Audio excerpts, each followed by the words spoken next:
All right, I just started the recording. All right. All right, what's up, everybody? I'm here with Steven. Hello. Dude, Steven, you're a big time streamer now. No. You're getting there. That's all I got. You got the potential. Slowly. We're building. I just You love just your got to keep dedication. grinding. It's a grind. You just got to keep going.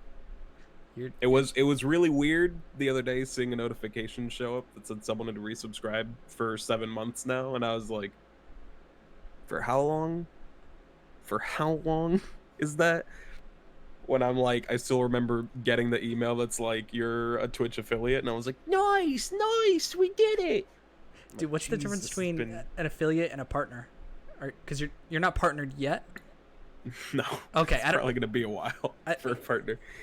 So the Twitch affiliate, you get like the ability to be, you get the subscription button, um, and a bunch of you can have emotes on your channel and stuff like that. When you're partnered, you get more emote slots. You actually like fill a contract out with Twitch where there's like oh, more okay. of a direct payment system. It's like an actual sort of more direct partnership with Twitch. Is it like a certain amount of subscribers and followers and concurrent viewers to get? What's the So numbers on that? affiliate, you just have to hit their requirements, and then you basically automatically hit affiliate. So it's like 3 average viewers, Okay. 12 hours streamed, and 7 individual days in a month. Um, You check and all those 50 boxes. 50 followers. Yeah, you get all that stuff, you're automatically an affiliate. For partner, there's like things you have to hit to apply, and then they have to actually accept your application for partnership, which they can, even if you are tripling or quadrupling the requirements, there's still a possibility that you won't be accepted Sure. by Twitch. I'm following a little bit with Destiny. I guess lost his partnership. It's true. Do you know anything about that? In what sense? Like beyond just the basic facts of it, do you like have any thoughts, or do you know what he said to? Because even now I don't know the story fully well. What I know is he said some shit about the Kenosha shootings, and Yeah, I don't think so. One of the weird things that Twitch does that is like really frustrating, but also technically is probably pretty smart on their part, is they'll never directly tell you what you've been banned for or departnered for. I don't So like it's that. frustrating because you're like, well, how am I supposed to know to do better in the future? But it also means that people can't just like skirt the line if they're like, this is what you got banned for, Yeah, and they're like, oh, then I'll do almost that, but not exactly that. Or people, it won't be like a big PR issue if like they ban someone for like nudity or something, and then they're like, oh, Twitch is anti whatever, and they're like, no, we never said what we banned you for. Like it could be numerous violations of our TOS. That's all we're gonna give you. Um, but he was in the middle of a debate with over the Kenosha shooting thing, which at one point more than a little inflammatory, he yeah, says something to the effect of, if this is what it takes to protect our communities, I'm paraphrasing, which is maybe yeah. irresponsible, but something to the effect of like, if this is what it takes to protect our communities, then maybe people maybe there should be militias out there mowing down protesters or something. You, I know Destiny. I watch a lot of his stuff. I think I even saw that clip where he says it, Hmm. and I heard many statements like that where, dude, you can't get that emotional. You can't say some shit like that. Like he called someone an a black piece of shit because she was calling him a white piece of shit. Did you see that clip? I have seen that. Now, Yeah. actually, I think he was okay in that he had a point. Like she was saying lots of shit that was wrong, Sure, just doing it to point out like hypocrisy. but Yeah, yeah, anybody, you can't say that. It's because yeah. then You it gets just don't say clipped, and it's just way too emotionally invested. He's just going crazy, and that. Right. for all those reasons, I guess Twitch is looking at this like, what is this guy? No, like he's I had mean, like history in the past. interestingly enough, he got departnered instead of Banned, yeah. just a band, which normally they'll be like, here's like kind of a slap on the wrist. We'll ban your channel He's for gotten lots a of slaps on day the or wrist. a week or month. Yeah. I mean, he's been on Twitch and technically Justin TV before Twitch for like almost a decade or something, I'm pretty sure. Oh yeah, So, yeah. yeah. been there for a while, so yeah. But it's just, it's just one of those things where it's like, maybe you've gotten away with a lot of stuff in the past, but maybe that doesn't mean those things were okay. It just means they didn't act He's on had that. so many 24-hour. I mean, I've been following Destiny since StarCraft 2. I mean, Yeah. since 2012, and he's been 24-hour banned, 3-day banned, 1 week banned, 30-day banned, and I think he's only gotten one 30-day ban, but multiple 7-day bans for legitimate shit.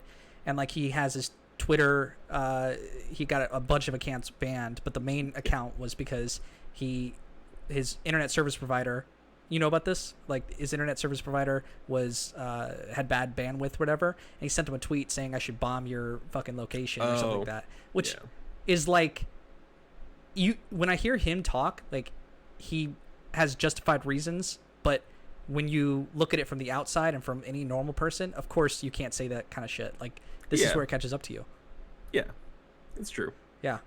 It's fair. I mean, the nature of being like, I guess any person that talks about just like political discourse on either YouTube or Twitch is like, you're gonna get demonetized. You're gonna have videos that are being, either demonetized or you're gonna get copyright strikes, or you're gonna get all sorts of shit, or you're just gonna get either your videos like straight up blocked or potentially banned depending on the topic or what you're showing.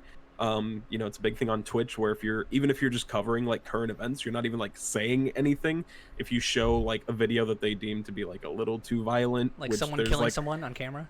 yeah, I mean, obvious killing is definitely a no-no. You shouldn't do that. But even just like violence Yeah. sometimes will be too much. And it's never going to be, they don't have the ability to do it consistently. So it's just going to be sometimes they're going to catch you and most of the time they won't. But when they do, either get a ban or you get departnered, apparently. Destiny was talking about it, and he was just like, well, you got to look at the power structures that, people in the right on this country have control of talk radio and other things, but the left has control of Hollywood and the news and Twitch platforms because their majority is liberal. And I'm like, okay, I'm following his point, but I don't think his point is a good one because you're looking at people and their political beliefs, and you're not looking at the actual, like, what you said. If you said enough times, it doesn't matter that you're taking a conservative approach or not. The way you're saying it, they can just demonetize you, and that's what's happening. You can't complain about, like. Yeah, I mean, I'm sure, like, I'm sure for him, he probably wouldn't, like, he probably wants to downplay the situation because obviously it's him and it's like, it's a feels bad. Even though I don't think he's the kind of person to just be like, oh, I didn't do anything wrong, like, at all. It seems like he's like, yeah, what I said was pretty bad. Yeah, right. But that's the problem. But like, if other people, like, if other people would have said that, we would, and they would have gotten banned or whatever, we would have been like, yeah, obviously. Yeah. You just can't say that at all. And I mean, to the point, because I know that this is sort of the consensus, I think, from a lot of people who talk about, like, the policies and TOS of, like, companies. Like, I maybe would push against, like, the idea that, like, Twitch is like, controlled by leftists, which, yeah, even if they are, the idea is, like, all they're gonna do is whatever makes them the most money if they're a company. And if that means not having people who talk about shooting protesters, they're just gonna do that. It doesn't matter if you're on the right or you're on the left. Like, yeah, you just can't do that. You're exactly right. It's and they might be wrong, but they're making a call, which you can go, like, if I'm a liberal person and I'm running a company, I might make a call that is influenced by my bias because I'm left leaning, but I'm still trying to because I'm a business owner, because I have power and influence in Twitch. I have the power, like, moderators, that they don't all believe the same thing and they're not all on the same page. So someone comes in, sees that, and has the right influence, knows Destiny because he's been doing this kind of shit for years. We're gonna get him for this one, and they have enough power to make that happen. That's why it's valuable to. It's actually interesting. He had a video about why Bernie Sanders should have deserved to lose, because Bernie Sanders didn't make friends in the political environment such that he could get the votes that he needed. And Destiny was like, yeah, you got to play the politics game. You can't be this radical left person, even if most of America agrees with you, because you got to play rub shoulders with the right people. And Destiny's falling into the same trap. He's like, you're right, but if you piss your boss, which is Twitch, off, And unfortunately, they have the leverage because they're the ones enabling you to do this content. If you piss too many people off at the top, you say enough bad shit that has the possibility of getting misinterpreted, even if that's not what you meant and you are left leaning, you can't complain when the consequences happen. It's just a matter of time. So it's just like a lack of responsibility in trying to divert it into a political issue when it's not. It's a business decision. Yeah, I think if this were, I think if it were anyone else, I think he would be pretty open about like, yeah, you can't do that. I mean, we are talking about a guy that, like you said, has talked about, you know, maybe exploding internet service providers in a video game, or has threatened to violently assault children for DDoSing people. Yeah. Well, that's his joke. He says, like, makes me want to kill myself in a video game. Makes me want to shoot you in a video game. And it's like, yeah, I get technically he's doing that thing that you're talking about, the skirting the rules so that he says in a video game, but you're saying the shit that Twitch doesn't want on their platform. I mean, there are, I have seen some people on Twitter that were like, do you think he would have still been partnered if he would have said in a video game at the end of that sentence? Because it's the one time he didn't say it, and they really fucking got him for it. So that's not the point, obviously. It's pretty good. And you know, joking is fine, and I don't think. Yes, there is a problem with censorship and like cancel culture, and everyone talks that to death.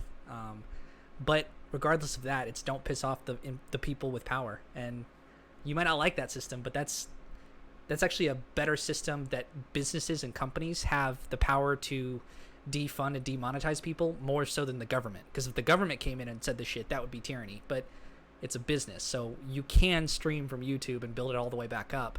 But if you have enough time invested in this one platform, you follow that platform's rules. You don't have to agree with them, but that's and he might go, well, I still didn't do anything wrong. Okay, you didn't do anything wrong, but you got banned. So why don't you play the game? And it's sad because I like that guy. But I only ever watched him from his YouTube videos, so I really didn't lose out on watching him live stream. I'm just gonna check out the YouTube clips anyway. Yeah, so, that's pretty fair. Does this kind of bring us into?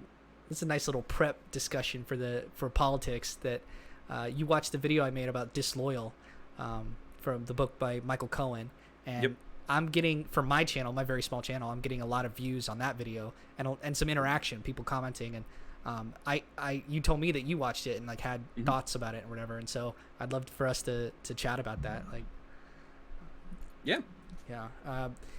So I mean, I don't care either way. Did you watch it all the way through? Did you watch 15 minutes of it? I listened to the whole thing. Oh wow. Yeah. Thanks, dude. I mean, I don't mean this. Man, that's nobody's watching. Like, well, I'm like, I don't want to make this like, okay, now I'm gonna like insult it after, but no, what? It's been a lot of time at work with just a desperate need of stuff to listen to. So I I'm saw. I'm honored video, to fit that slot. I'm listening to the whole thing. I'm listening because it's like what, 55 an hour or something like that. Yeah, right? it's like an hour. Yeah.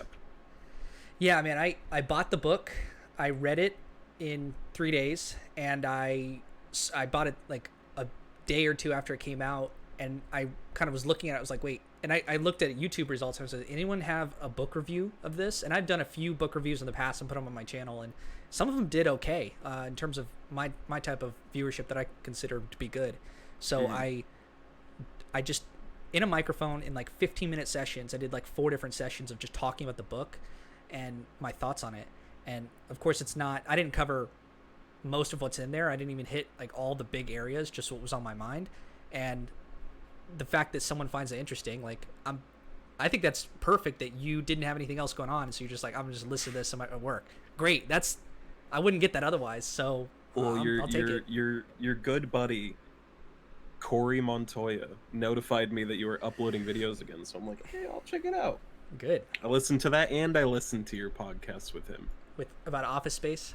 About Office Space. That one was a train wreck. I think in that episode we said it was the worst one, and we're like, yep, this is the worst one yet. Well, I haven't heard them all, so I can't. There's rate some stinkers in there, bro.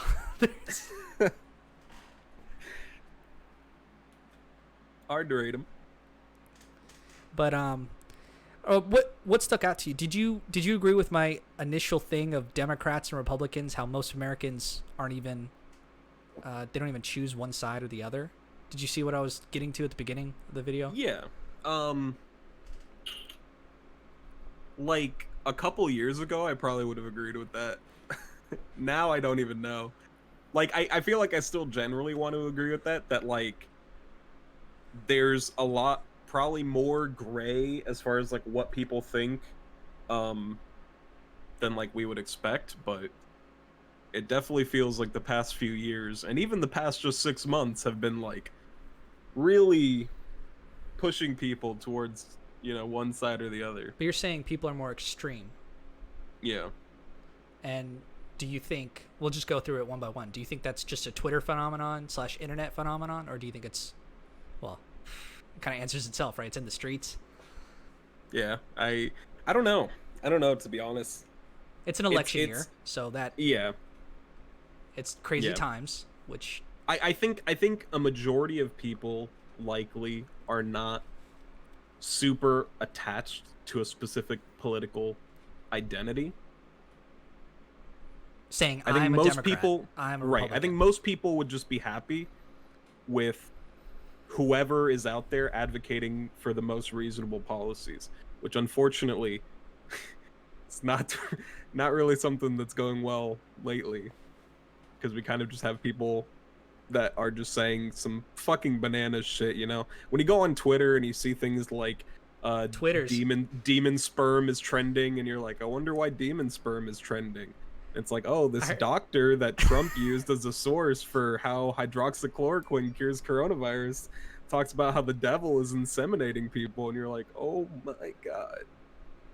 I heard Sweet fucking Jesus. I heard somewhere where someone was on Twitter and they were like, wait, why is this crazy shit about the election getting rigged or mail ballots trending? And it was like in the middle of the night. They're like, what's going on? And it's like, as it turns out, it's 9 a.m. in Russia. And they're like, they're starting the workday. They're getting those bots running. They're just, Yep. I don't know if that's true or not, but that's the funny part of. Yeah, I don't know.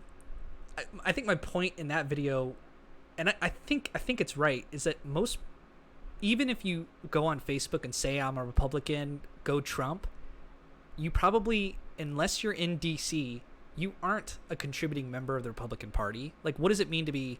Sure. Like, you aren't a Republican. You're not a senator. You don't work for a campaign. You don't work for a lobby. Like, you're a dude in Arkansas.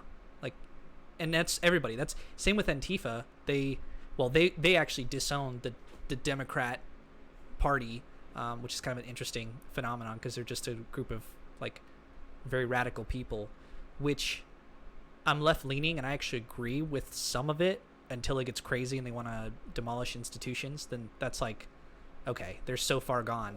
I like America. I think we do a lot of things bad. I don't want to see us go over and conduct wars and influence other people's elections, even though I know we have to sometimes, everybody was on board going into Iraq in 2001, right after, because we thought these terrorists are coming. Let's go get the terrorists. Sounds good, right? Turned into everything it turned out Yeah, it was into. not great. Not great. Not great. Bad idea. My boss at work he's British, and he has an interesting take. He says, you Americans, like, you guys don't win wars. You look at every war. World War II, we came in at the end and went way over the top and dropped 2 nukes, and we had some, we fought we helped out in the not Pacific Theater, in the Normandy, D-Day.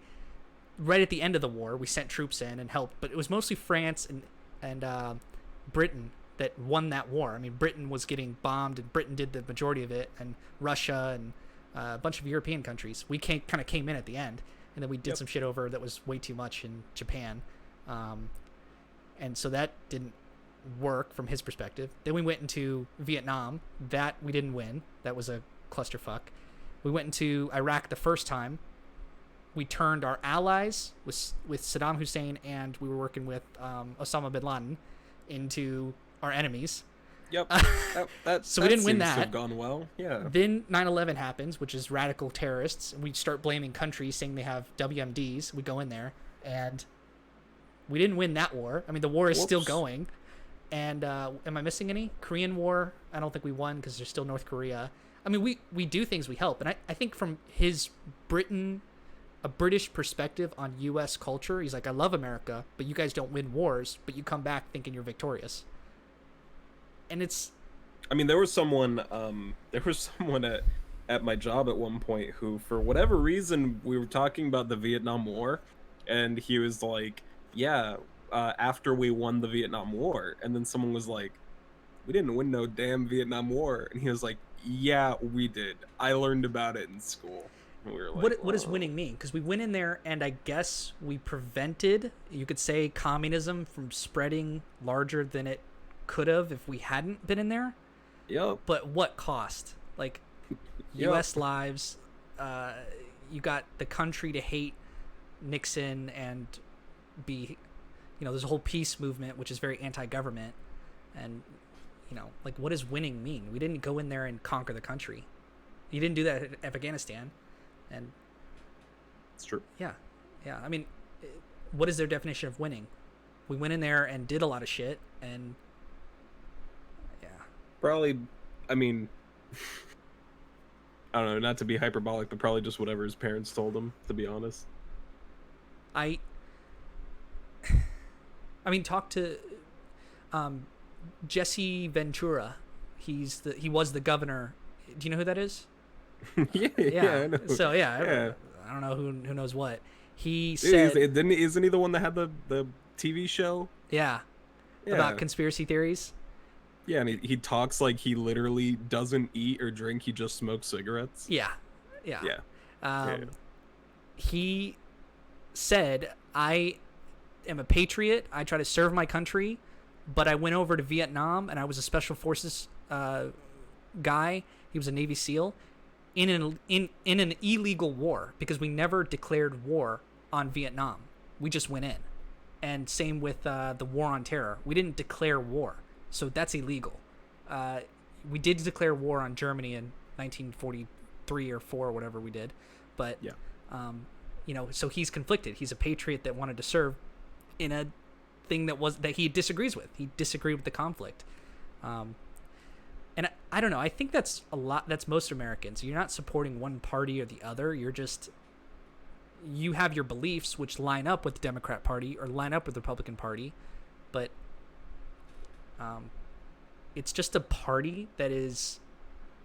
This is a problem with now, is that the best we've got is 2 parties that elect each other, and there's no third party that's coming in winning anything unless it's a small governor. Yeah, or mayor. I would say that it feels like a pretty vast majority of people are pretty fucking sick of a 2-party system, but also probably around the same amount of people understand that, like, working outside of it is basically just like instant failure.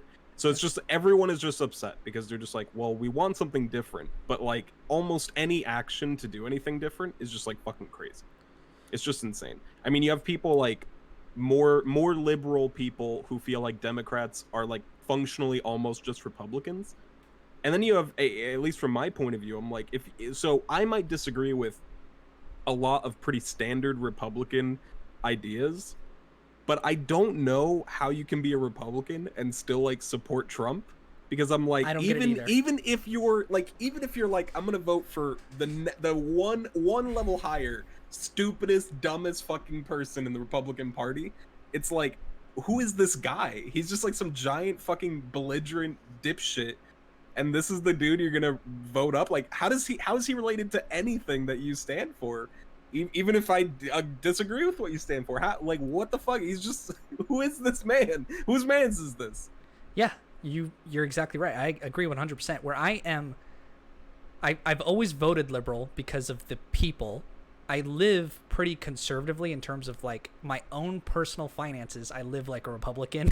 Like, just that's just what I find. Like, I talk to people that are running businesses. They tend to be Republican in, again, in Florida, and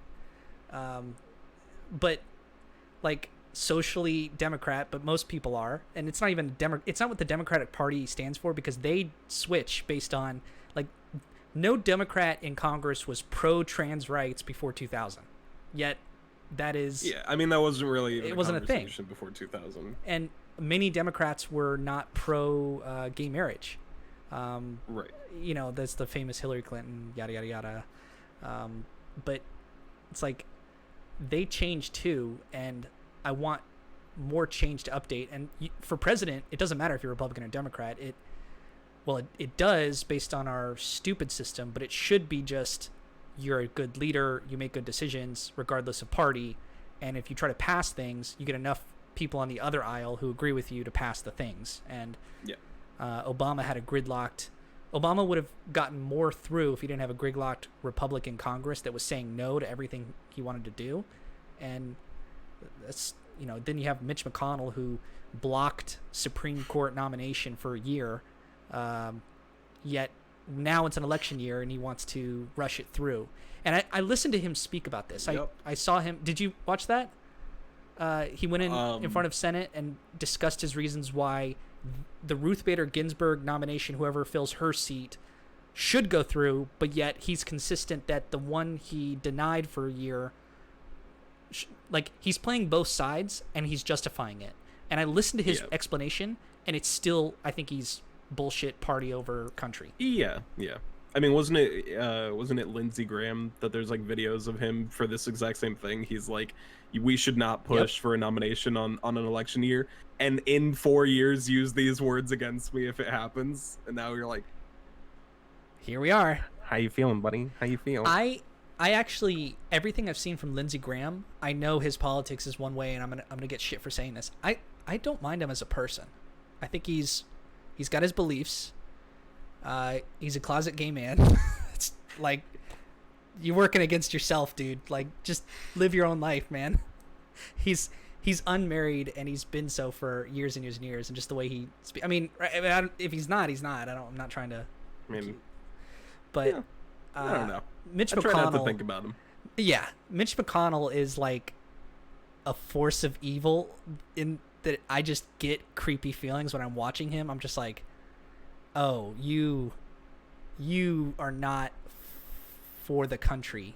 You've been in this game for too long. You should have. Yeah, he's going to constantly. I actually Google searched, how does Mitch McConnell keep getting reelected? He's a senator from Kentucky, and apparently the group that they've gerrymandered to be in his, I don't know if they gerrymandered it, but it probably, his location, there's like no way he's ever not going to. Every time he runs, he's going to win. And then because he's been there for so long, like Nancy Pelosi, he has is the leader of all these Republicans. And anytime they want to do something, they run it by him. Well, you have one guy who's in so much power based on a small part of Kentucky that's going to keep voting him in, and this guy decides if Supreme Court nominations get through or not. That's not democracy. That is... No. It is according to the rules, but the rules have to update. We have to change, whether it be congressional term limits or, maybe, I'm not even saying move the borders around in Kentucky so that he gets a more fair vote. Maybe that seat should get a more fair vote, but maybe they'll always choose Republican always. I'm sure there's parts of the country that you're always going to have a Republican senator, but how do you fix that system of this guy is going to dictate what happens? And as long as they get 51 seats in the Senate, Mitch McConnell, whatever he says goes. Yeah, it's not great. You got the soul of Emperor Palpatine inside of the body of the secretary from Monsters Inc. It's not good. You gotta get that dude out of there. Yeah. I have an interesting question though. To the point of like people not being like active members of like a party, would you consider just like the act of voting someone of that party in to be participation? Because I feel like that might be like prerequisite enough to be like, you're not like, to be like, oh, well, you're part of the Republican Party, but what do you do? And it's like, well, as long as you vote Republican, that's all you have to do, right? Because then you're voting in people who would ideally be doing what you would want done, or no? No, I understand your point. And so if I could rephrase it, it'd be by the act of you going and voting for one side or the other, or third party, which means it's a vote for whoever is going to win. That's an argument. But because you're voting Democrat or Republican, that makes you a member of that party. I don't agree because in my framework, it's like an HOA. I just bought a house, and so I'm an HOA associate now. I pay dues. I pay $300 every 3 months to an HOA, and what they do is make sure that nobody in the housing community has graffiti on their driveway, or has the shrubbery looks correct, or we don't have you can't paint your house purple, like you just dumb shit like that. And yet, if I want to build a deck outside my house, I have to go through them and get approval from the HOA. So even though I'm paying them dues, I don't consider myself an HOA member. I'm not going there and voting on. I have the option to vote one way or the other, but I don't want to go to the meetings. I don't even want to pay them. Yet I also do want to live in a nice enough neighborhood where I can't expect reasonably my neighbor, if they are loud past 11 p.m. or they're working on a car till 5 in the morning because they're on meth, which I lived in a place that they did that. It was an apartment complex, and these people, I mean, they must have been on meth. They looked it. It's just, look, you do whatever you want, but when you're banging on your car at 5 in the morning right outside my window, it's like, man, I wish there was some system where people didn't do this. The best way I know how is to change my zip code and try to like buy a house and move up, but that comes with paying my dues. And so, does that make me an HOA member? It's sort of, but I don't agree with them. And if I could change it, I would. And I think our generation, millennials, don't strongly identify with being a Republican or Democrat ever. I think they have left-leaning views or right-leaning views, and they vote accordingly. But that doesn't. Does that answer? I think for the younger generation, I would definitely agree.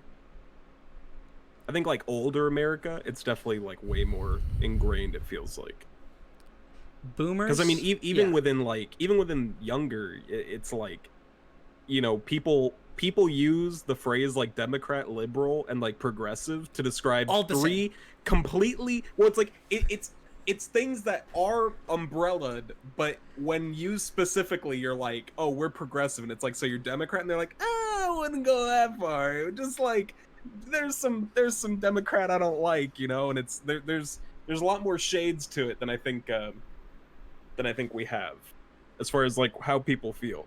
I think people want more options to more accurately describe what it is that they want done or how they feel, and yeah, doesn't seem like we have that. I agree with you, but we have. So the parties run like businesses. They run like corporations, and corporations have lots of power, and this is the thing about America, that we're trying to be free and open, that everybody can do whatever they want. Yet we have these controlling entities, like in China, where they have the Communist Party, which is a part of 30 to 40% of all businesses in China. And so if they dictate facial identification scans are coming, they push it through. They have an open democracy, and there's a separation between government and business, but way less so, because the Communist Party dictates what they say goes. So if, like, there's internet restrictions, and you want to run a website, you have to shut it off for people or block certain websites, and that's just how it goes. So we have that to a much lesser degree with Republicans and Democrats. If you want to get any policy through, you have to go through one of them. You have to go through the caucuses or the groups within Congress to approve that thing. And because they're going to approve it, they're going to write a bunch of laws, send it to the other side. The other side tacks on all these extra policies, and then they jam it through, and then the president vetoes it, or they vote it through anyway. So the rule makers, which is policy, are controlled by these powers that you have to pay your dues and cozy up. I can't just run for Congress. I have to choose Democrat, Republican. I have to pay them, or like with Andrew Yang, he probably should have run as an independent, yet he had to attach himself to a party. And when they told him, you're getting a lot of press, you're getting a lot of views, but you're taking money away from the other candidates that we want to push through, we will give you a different job if you step down. And that's what he said. The Democrat Party National Committee has asked me to step down because of money, and then he gets a job on CNN. I mean, and this is Andrew Yang. I mean, this is like the most level-headed, independent. He's a business guy. He's also very socially progressive. Like, he's not a man with a party, but yet he should have been president. And Yep. But you can't win in our system. That's yeah. It's no good. It's no good. It's no good. It might literally cause the crumbling of the nation, of the institutions, and that's no good. Yeah, that's no good either. All right, where do we go from here? I don't know, man.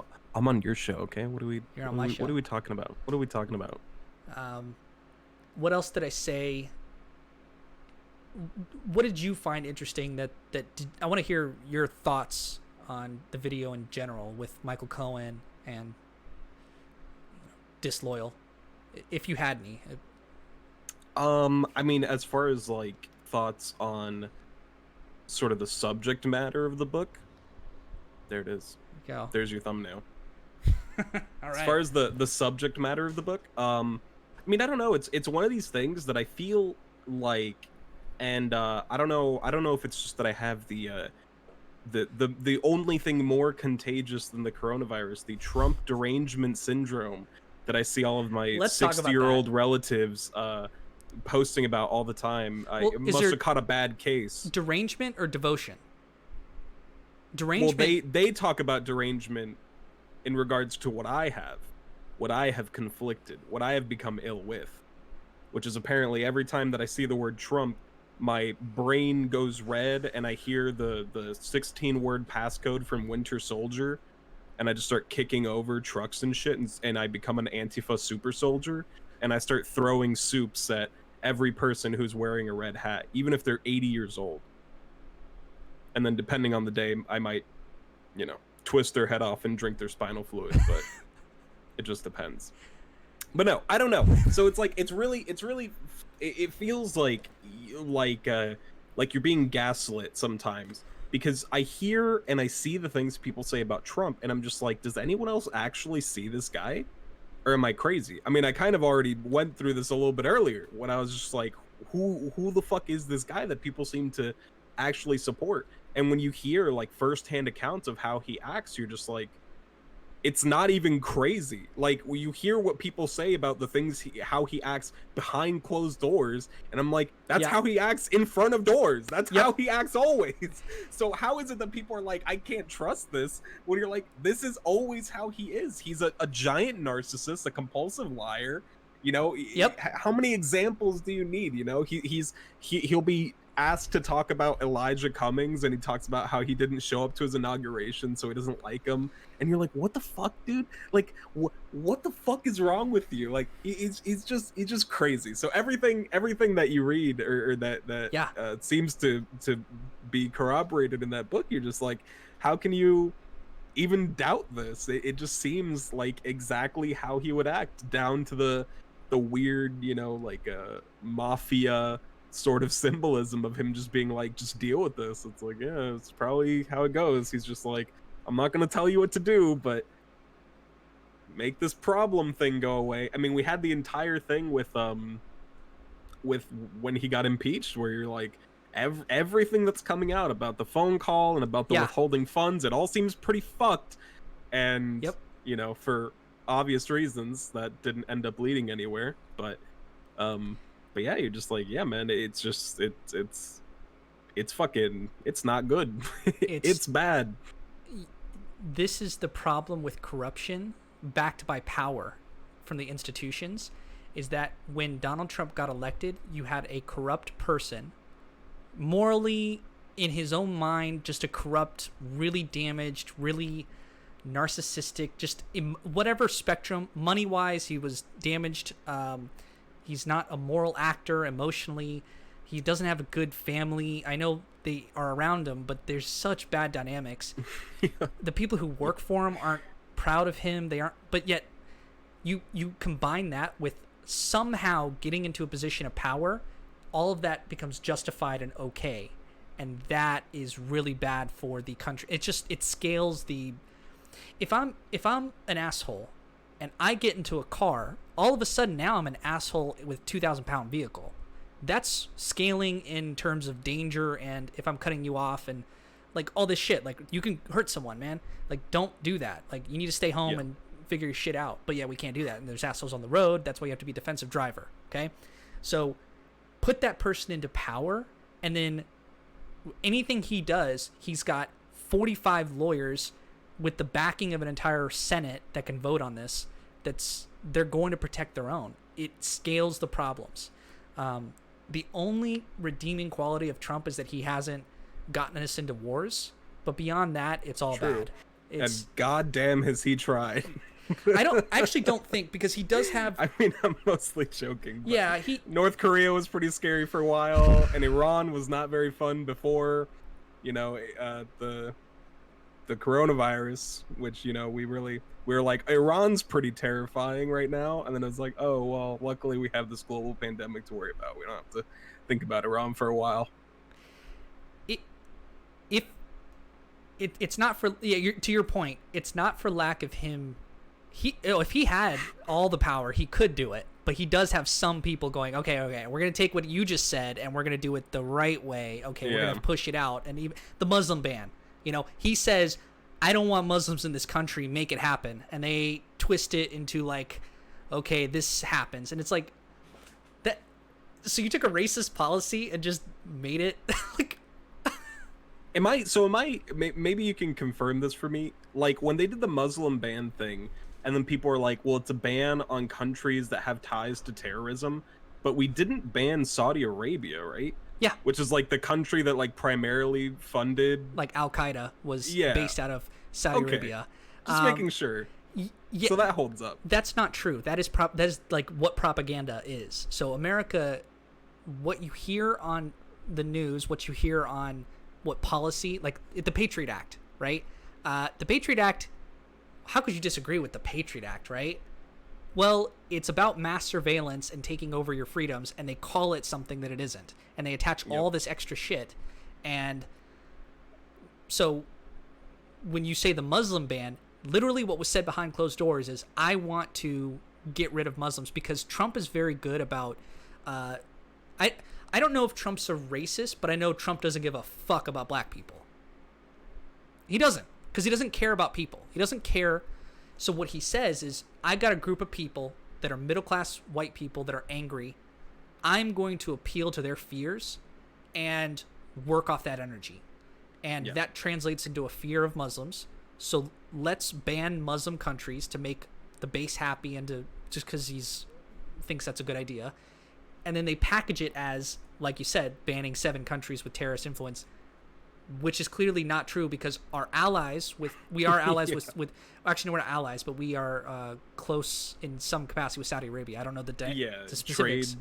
Trade, oil. We can't piss them off. That's why when they kill a journalist in their country, with Khashoggi, it's okay. Like, we don't want to don't stir the pot. Yeah, that didn't Yeah, that didn't happen. I can't provide much more detail into that, but just looking at that on its face, it's like, what levels of lies and deceptions do we have to unpack to get to what is actually occurring? Like, is what was said behind closed doors confirmed by other people, which is, I want a Muslim ban, and then we look at what actually happened and how they package it. You have to look at the root of it, which is a bad guy said ban, which is not what the country's about. Ban Muslims, ban a person of religion from our country. Right. Is there anything else you wanted to unpack on that? I mean, it's pretty clearly right there. It's on what like what specific subject? The Muslim ban. Did I properly answer your question? Did I give the right context around it? And that was based on me reading another book. This one. Oh Lord, he going. Oh Lord, he going. It was that one's Fear by Bob Woodward. So this is about his first year. Oh yeah. Right. Yeah, I read this one, and it's not timely to do a book review on it, but because these YouTube videos can last for years and years and years, it might be worth me like rereading it or flipping through it and then talking about it, because Yeah. They had insiders who were fired from Trump's organization talk about the Muslim ban. They were in the room when these conversations were happening. They get fired or they leave because Trump's a crazy guy who cannot even control his own cabinet. That was where the famous Bob Woodward, who's an investigative journalist with many contacts in Washington, he's been around forever, says, like, when Trump is giving a meeting, he gets bored unless there's 1 to 2 sentences, lots of big font with graphs, and if they say his name a lot. That's how they have to get him to pay attention. Otherwise, he doesn't. And that's just not how a president should operate. That's not how a president of a company should operate. And I mean, it's like there are things that people will, like, use as like ammunition to like talk shit about someone. So like I get a lot of ads on YouTube about, you know, talking like Trump ads about Joe Biden, where they're like, look, Joe Biden might be reading off a teleprompter. Who's really in charge? Which, aside from, I was actually a little like kind of this is like there's like the part of me that's like sensible, and I'm like, oh, they're just saying Joe Biden is not reliable because he's not like cognitively functioning.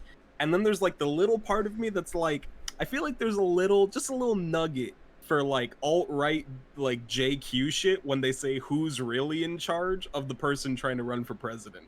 And they don't even say who. So you're like, well, who's the person that's really trying to control the country from the shadows? And I'm like, well, that's a little scary to even put that in your ad. But aside from that, that plays to the fears. So whether that's true or not, right, that plays to the people who will vote for Trump. The QAnon conspiracies. They think that there's a group of people in the CIA that are trying to do harm to our country, and Trump's the only person getting into office trying to fight them. He never talks about it on his speeches or anything, but he's doing it, and I just have confidence, which is why you have the Republican side of preppers, because they think the world's going to end. You know, like, you're playing into people's fears. That gets people to vote.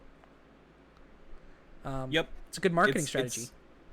It's no good. But like you'll have them talk about like, oh, doesn't it look like Biden is reading off a teleprompter? And it's like, well, that seems like, even if he is, like, teleprompters exist for a reason. Like, maybe it's not, you know, as personal as people would like, but, you know, whatever. And then you just see the shit Trump does, and you're like, is anyone going to talk about this?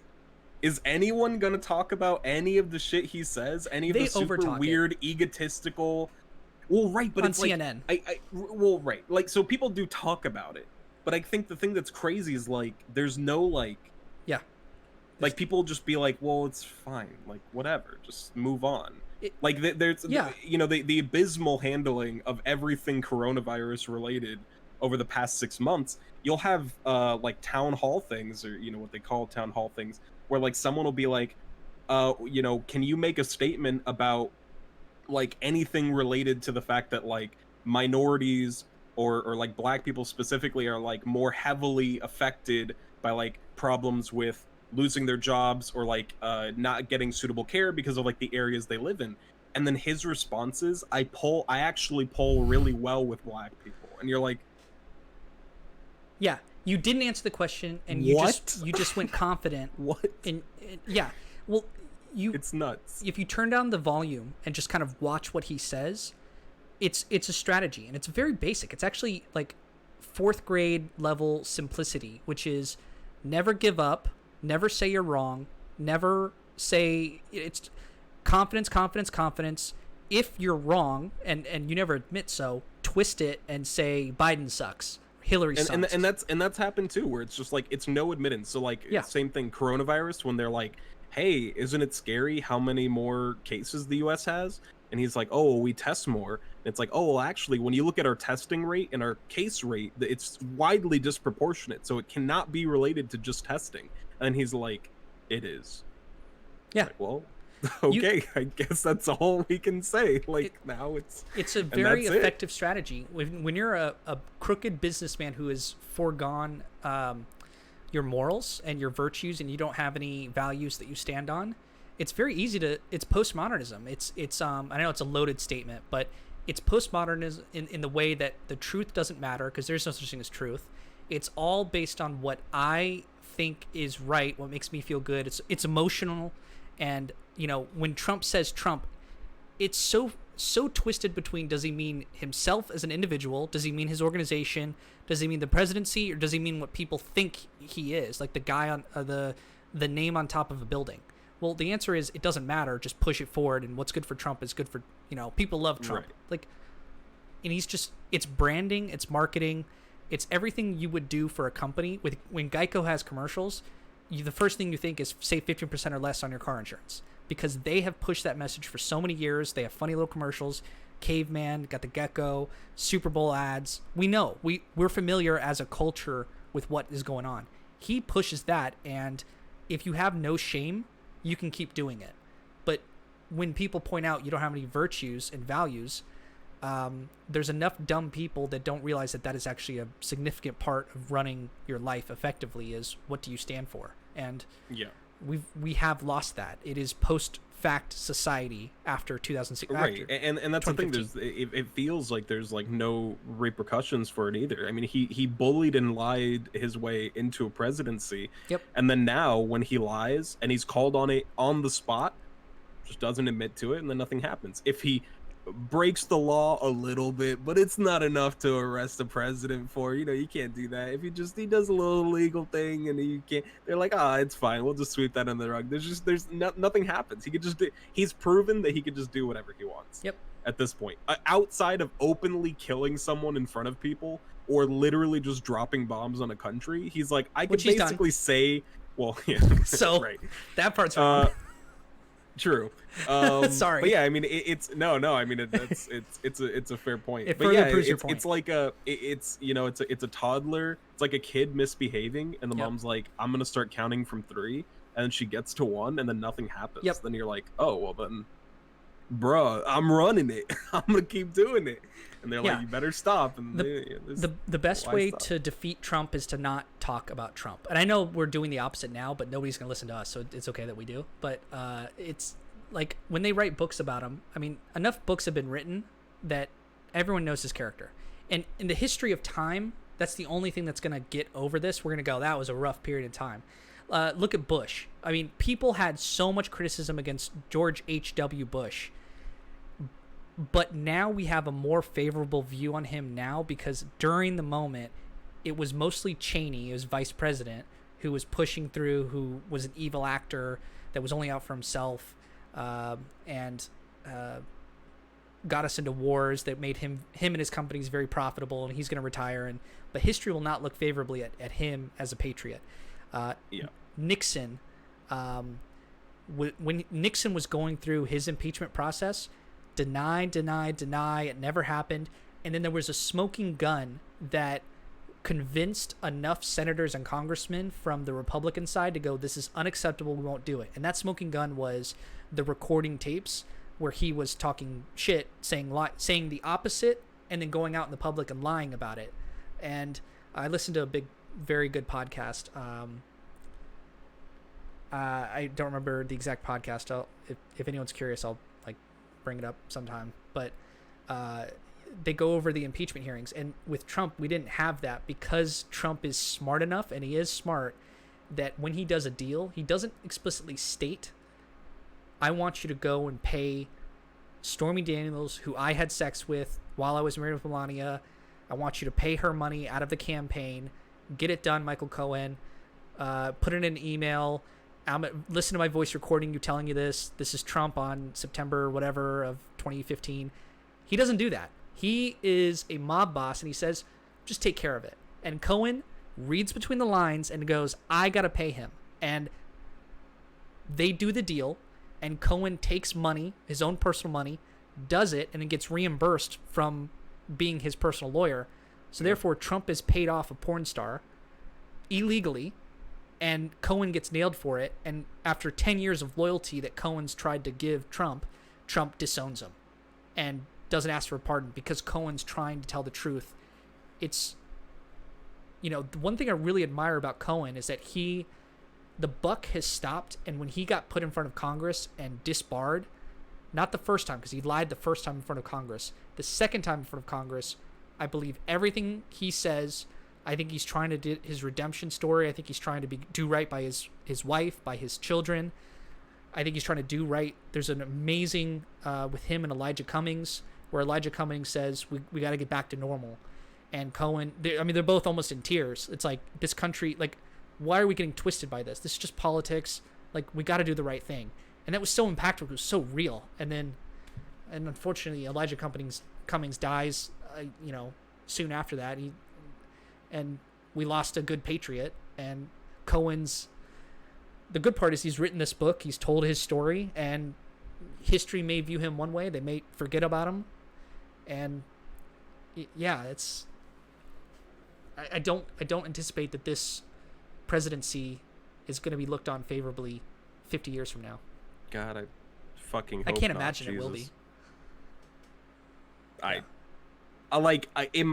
In my soul, I want to be like, there's no fucking way. And then I see the way that people support him now, and I'm like, I don't know when that delusion goes away. I don't know when that goes away. Because again, I'm like, I might, I know I already said this, but again, I just can't help but feel like I need to go back to it over and over. It's like, Sure. I do not agree with so many basic Republican principles, but I would not fucking give a shit at all, dude. If somebody was like, I'm a Republican, 6 years ago, I would have been like, okay. Like, yeah, if it comes up in conversation about fucking abortion or gay rights or whatever, we're going to disagree. Yeah, you don't. Right. We might disagree. But sure, be a Republican. But when someone says, I support Trump, I like him, I think he's doing good, it's like, what's wrong with you? Like, that's more than just a political affiliation. Yeah. Like you're just agreeing to every dumb, evil, twisted thing that this dude has done. And if you bring up, why do you like Trump, they will tell you, and what they tell you is awful, and they don't even realize it's awful. Well, he's a strong character. Well, he doesn't take no shit. Tells it how it is. He tells it how it is. It's like, oh, you're describing an asshole, and you like him because he's an asshole? That is, like, I sort of get it. You're almost there. Like, you want a strong man. Okay, I get it. Yeah, it makes sense. It's like the chaotic evil version of like why people like Jennifer Lawrence. Okay. They're she's not like all the other. Okay, well, maybe you don't know, but there's a whole thing, where people are like, I like Jennifer Lawrence because she's not like all the other stuck-up celebrities. She's real. She talks about eating McDonald's on her spare time, and she is whatever, and people are like, oh, I like the realness. I like that it's not. Yeah, it's some version of Trump authenticity. It's, I mean, but that's that. where you really you get into a bad position where you're like, I like that he's authentic, and it's like, yeah, but he's just a giant piece of shit, and they're like, yeah, that's unfortunate, huh? But hey, at least he doesn't lie. It's the worst part about this country. It's that we like the assholes in charge. That's the worst part about America. We should not like assholes that. Yeah. I hate to do it because I don't think this is a good point, and there's no real there's nothing I could say that actually means anything with this, but it is one of those things where you're like, man, you imagine if Obama did 1/10 of the things Trump has done. Imagine if a story came out that was like, so Trump slept with a porn star while he was married and then paid her off, and you're like, there's like the media fucking outrage would have been like crazy. And I mean, there was outrage, but nothing came of it. They're just like, well, I guess that happened. What it teaches you, if you're running a think tank for the conservative think tank, that their whole job is to develop strategies so more Republicans can win, so they can push through policy that benefits one side, and they become more rich, they become more established, which is, I mean, this is people's full-time jobs in Washington, D.C. I used to live in D.C. We used to know people that worked at these think tanks. They will tell you our whole job is to make sure the party wins. They will look back, and it's all bad because now the strategy is deny, deny, deny. And it's an effective strategy. We'll just use the Trump method. There has to be a point where we stop the nonsense. And I really respect Cohen for reaching that point. Cohen is a lifelong Republican, lawyer. He's an asshole. He knows himself. He's like, I'm aggressive. I like being the asshole lawyer that can get anything done. call me at 2 a.m. I will yell at whoever I need to yell at. I'll fire people.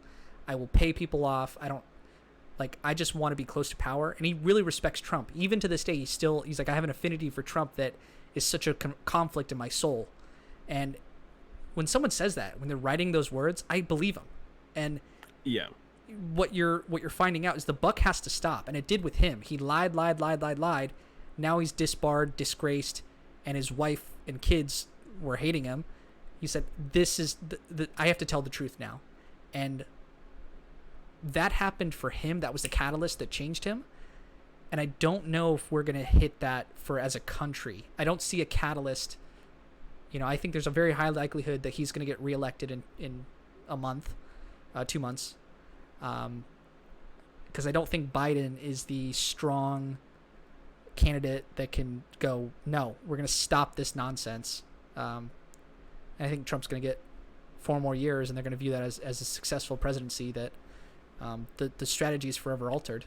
Go on Twitter, make crazy statements, get the demographic of Americans that don't mind assholes in power. And it's unfortunately much larger than, and part of it is just emotional immaturity of the average person in our country. And I don't mean that to be disparaging. I have it within me. We all have it. Like, being online has ramped up emotions. People are crazy on Twitter. People are crazy in the streets. And whatever that is, like, it produces really bad outcomes, and you get the wrong people leading us. And I'm optimistic in the future because this has been a pretty good system so far, but I don't like our immediate trajectories. Yeah, it's not great. Yeah. Not great. Not great. I would hope in some way that this is something that, assuming it lasts long enough, will just be like phased out over time. Because I do feel like these are just like older sentiments. Like, I think overall it feels like younger people tend to be more, it's a good point, like a little bit more, but I mean, you're looking at like a system that is rooted with people that are older than Jesus Christ, so it's like it's tough. When you were growing up, remember we were kind of joke, and we would say, like, remember the boomers die off, or like, we didn't say the boomers, we said remember when the older people die off. And culture, I feel that happening in a lot of ways. We are, like, I love where culture is now versus where it was when I was 15. Yeah. Do you agree with that, or do you? Yes. Okay. Do you think it's because the older people really did die off? I mean, I don't know if it's like literally dying off, but I feel like maybe this is just like some maybe it's too narrow of an explanation. I'm sure this is like, there's a lot to go over it, but I feel like a big shift was like living in an internet age, because you're right. you go from, the thing of like, does a bird know how much fucking planet there is? You're like, you have your own little thing. Like, people in America before the internet, like, what do they know about other countries? Like, whatever they read in a book, or maybe they visit or whatever. On but TV. It's like the second that you have a generation of people, not just people that get access to it, but people that live, that are born with the ability to see the way every country and every person in every country lives and the things they go through. Like, you don't have to guess what your country or your government's impacts are around the world. You know it immediately. You see day-to-day lives of people being affected by the things that are happening. You see tons and tons of like research and data that comes out that's like super easily accessible, that you can read like on the spot. Like, we have just a way more informed base of people that are younger, that just have access to like this world and know that there's a giant world outside of themselves. And I would hope that kind of thinking is just way more open-minded than a lot of the older people that just sort of had to grow up with whatever they were being told by the people that, their family or their teachers that learned whatever they learned from the same people. They didn't have as much opportunity to like self-educate themselves on like what is going on out there. So I think your point is exactly right. That's interesting. The world is becoming a better place, but we still have fundamental problems, and there are new ones that arise with each generation. I mean, I think I do think that in terms of gay rights, like, was it okay to be gay? If you ask the average person, through ignorance or through whatever the reason is, on a form, a yes, no, do you think being gay is all right, or do you care about it? Most people would say no.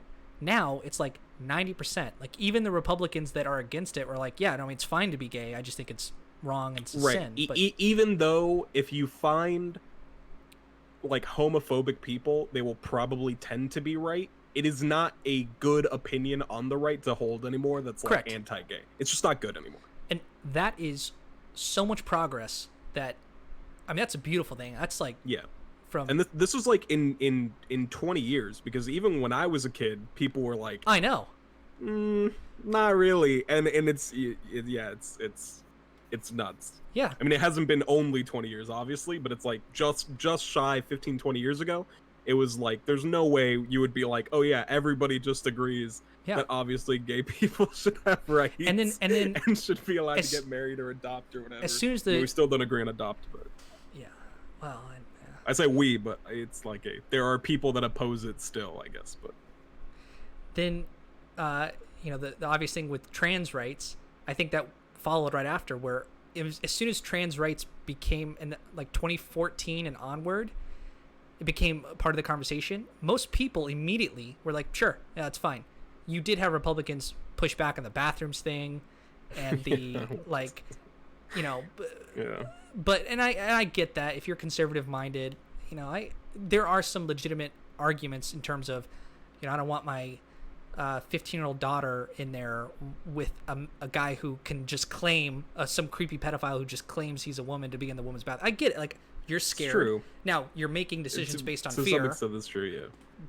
You know, whatever. At least sexual assault is still illegal, luckily. So it doesn't matter who does it where. It's not. They're not going to get away with it. Yeah. Where was I going with that? Oh, but I just think the fact that we can talk about trans rights, it's like, it might have been a difficult conversation for the past 6 years, but it's a hell of a lot better than it ever was before in my lifetime that I can think of. And yeah, and like, my parents are on board. Like, my parents are Gen X/boomer. Like, dad's a boomer. He's the youngest boomer there is, and then my mom is the oldest Gen Xer that there is, if you look at the strict guidelines. They're both like, yeah, that's fine. I mean, people want to do whatever. Yeah, let's do whatever. Like, if it makes them happy. That's crazy. They wouldn't have said that when I was growing up. Like, and they're not ignorant. They're not bad people. They wouldn't have said you could be a transgender person if you want to be. They would have been like, no, that's fake. People aren't like that. They're mentally ill. Yeah, I remember a lot of conversations with my people in my family growing up that now would be pretty fucking yikes to hear, for sure. Yeah. That back then was just like, it wasn't even controversial. It was just like, oh yeah, some people think that. And that was it. And now you're just like, Jesus fucking Christ, you just can't say that shit. Yeah. Yeah. And not in the cancel way. It's like, literally just, you probably shouldn't say that because it's just fucked up. So, yeah. Also, just, I guess, what do you think about this comment? Trump was in a resort with Michael Cohen, and Cohen's daughter, who was 15 at the time, was playing tennis. And Trump, who didn't know what she was, oh, check out that piece of ass, look how hot she is. And Cohen turns to him and says, Mr. President, or like, it wasn't president at the time, Mr. Trump, that's my daughter. And then Cohen writes this, he's like, the amount of shame and guilt that I felt at that moment of, who am I working for? Who's this asshole? I buried it down and just ignored it and moved on. And yeah, you know, it just, that really struck me, because it's like, I empathize with Cohen in that situation where you're working for an asshole and a monster who's just commented on your family, and you have the loyalty. You don't, I mean, you got a good job. You don't want to go away from it. But at what point does the values, we all work jobs. We all do things we don't want to do to make money. But yeah, that, it gives you such insight on how Trump's mind operates that he thinks that's okay. And then why people who can be personally wronged by him and morally outraged by the comments he's make still follow him. And then years go by, and that's when Michael Cohen says enough's enough and turns on him. But it also gives you insight for Cohen was working for him for 10 years, and how many of those instances where shit like that was happening, until he finally said, okay, that's enough. So in some ways, Cohen, you get what you did. I mean, you could have said at that moment, I'd like to put in my 2 weeks. Oh, no reason. Just want to put in my 2 weeks and leave. You could have. You should have.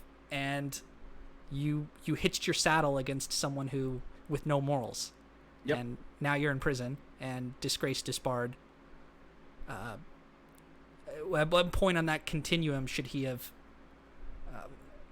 said that's Right. it? And I mean, it's you know, I feel like this is something that happens a lot, where you hear of like a situation someone went through, and people oftentimes will kind of have feedback of like, how could you not just walk away from that situation?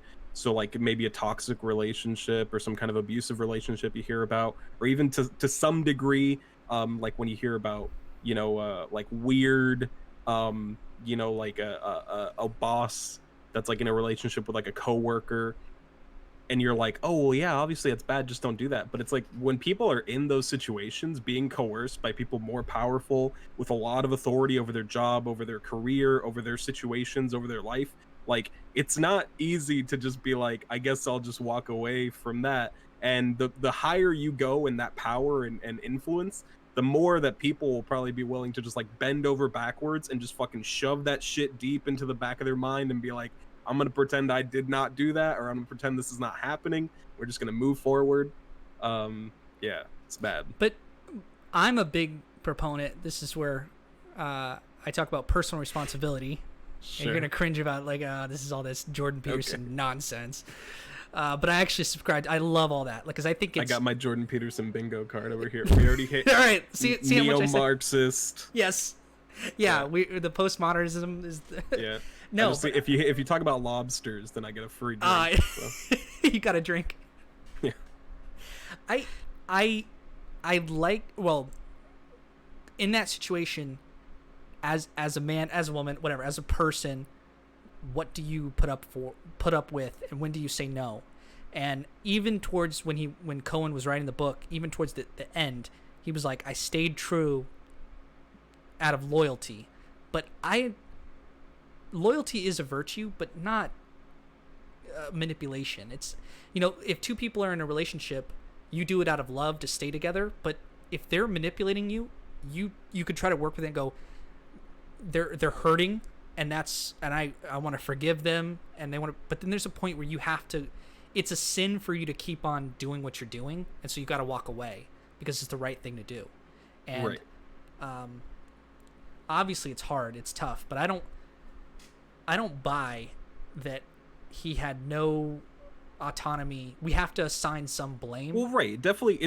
This is not like you have no blame over something that happened, right? But it's just like a person's ability to like make a decision just with like a perfect frame of or a perfect like clear mind, it gets clouded and influenced by all those little factors of like people's ability to manipulate what kind of decision you want to make, right? So it's like you can both simultaneously be like, it would seem like someone like Cohen, right, is both a perpetrator of a lot of bad shit, but also a victim of a pretty Correct. Clearly manipulative situation that he was in for a long time. That doesn't absolve him of fault in this situation, right?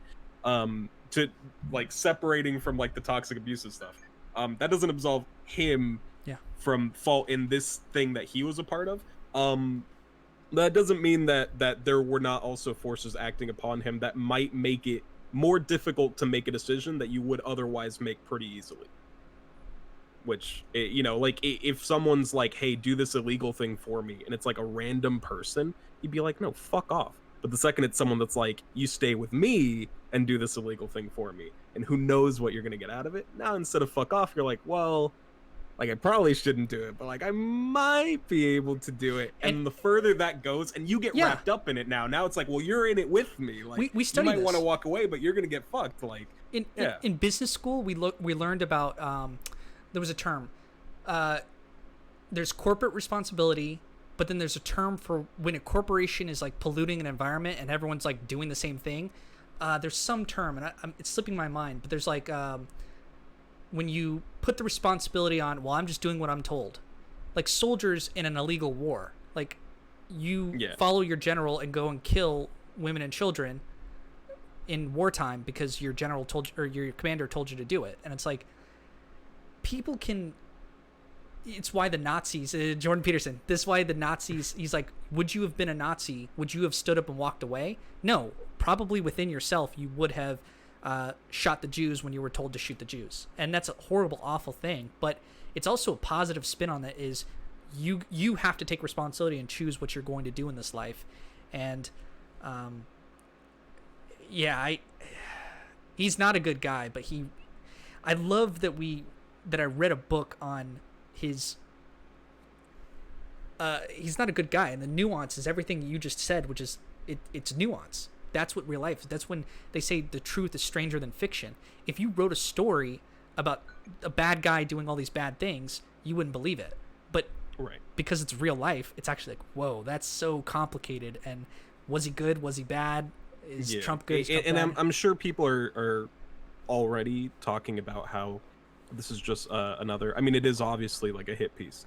That doesn't mean That's what that my it's dad like said. necessarily Yeah. false, right? But there are going to be people that are like, oh, things are being, exaggerated, or maybe things are just being made up completely, or conversations that never happened, or he's not talking about the worst things he did. It's just the bad stuff that Trump did.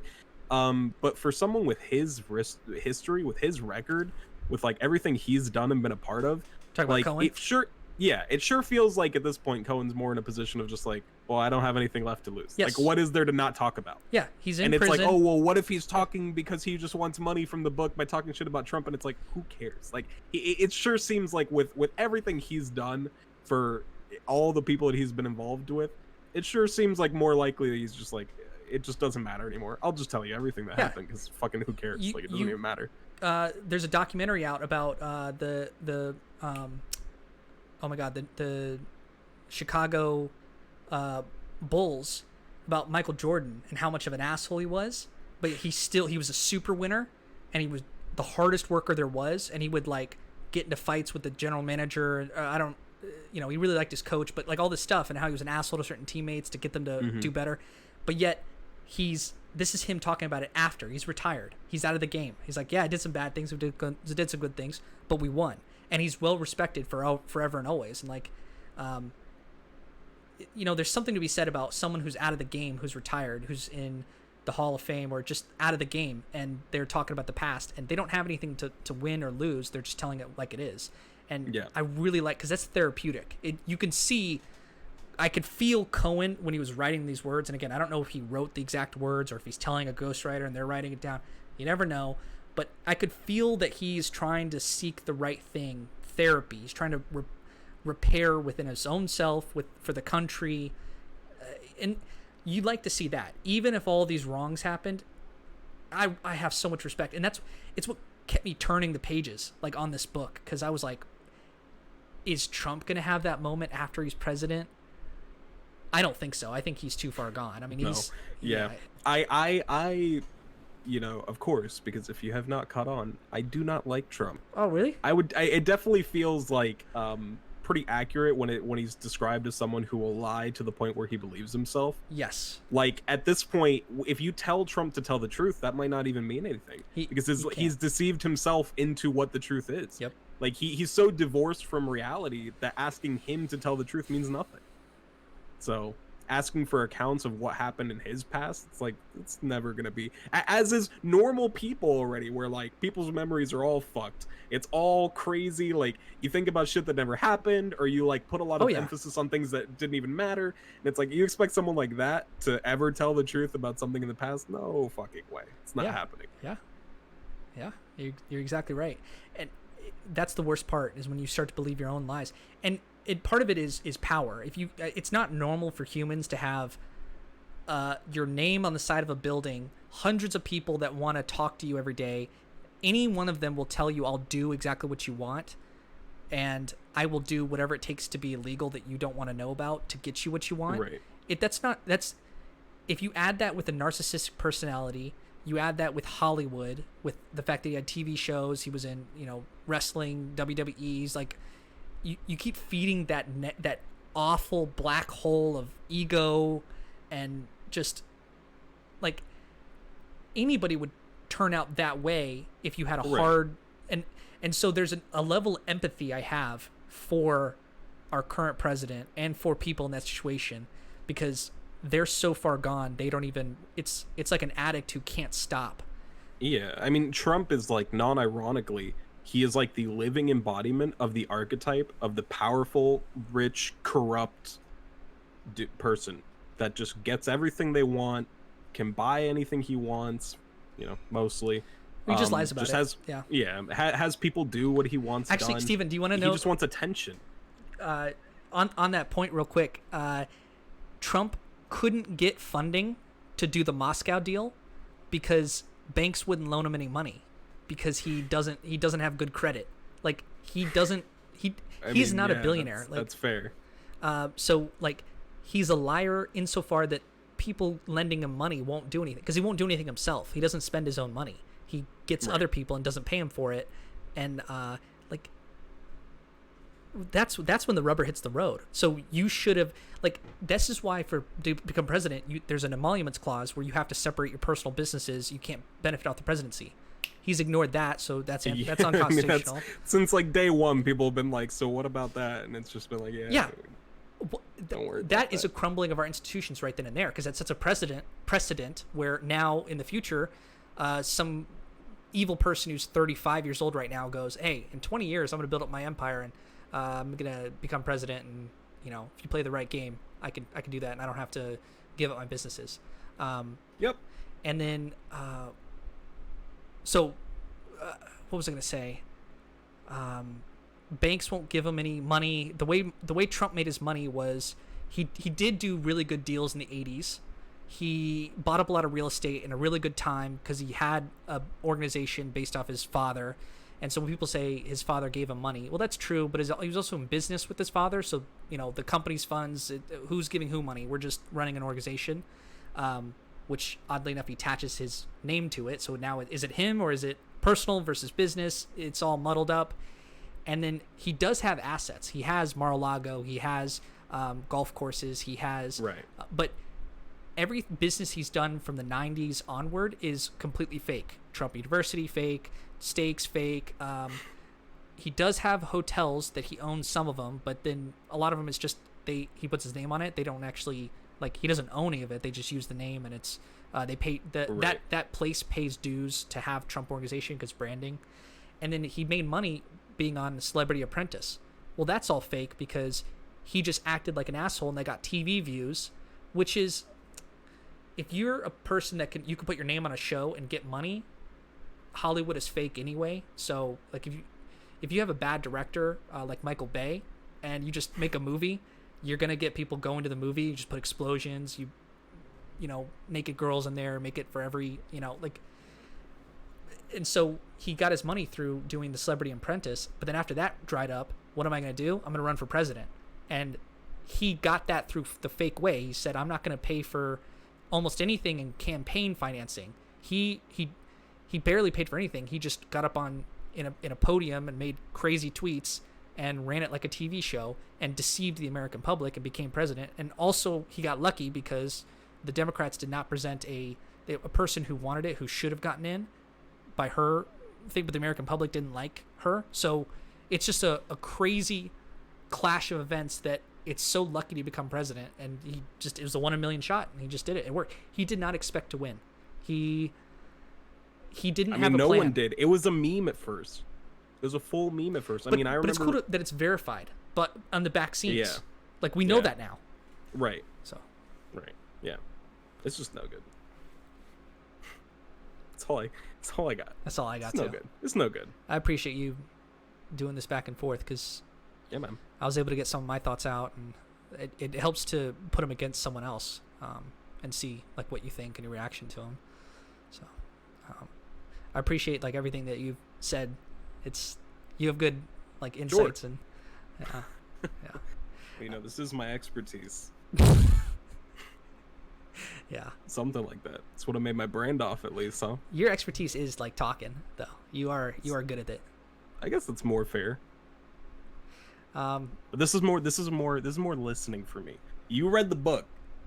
Yeah. I'm but a humble listener. Your interest, though, you got the interest, and you found. I'm a yeah. real life YouTube comment. That's what I am right now. There I you go. can Perfect. comment, but like in live. Yeah. That's where we're at. All right, dude. Well, hey, sometime we'll do another indie gaming show. Yeah, yeah. Um, I have been playing a lot of indie games. all right. This is true. Not enough, actually. Let's talk. Let me end this recording. We'll talk off air. All right. All right. Peace out, everybody. Any final words you want to say, Steven? You said it all. Fuck the police. Okay. Wow. Yeah. Nice. We'll end on that.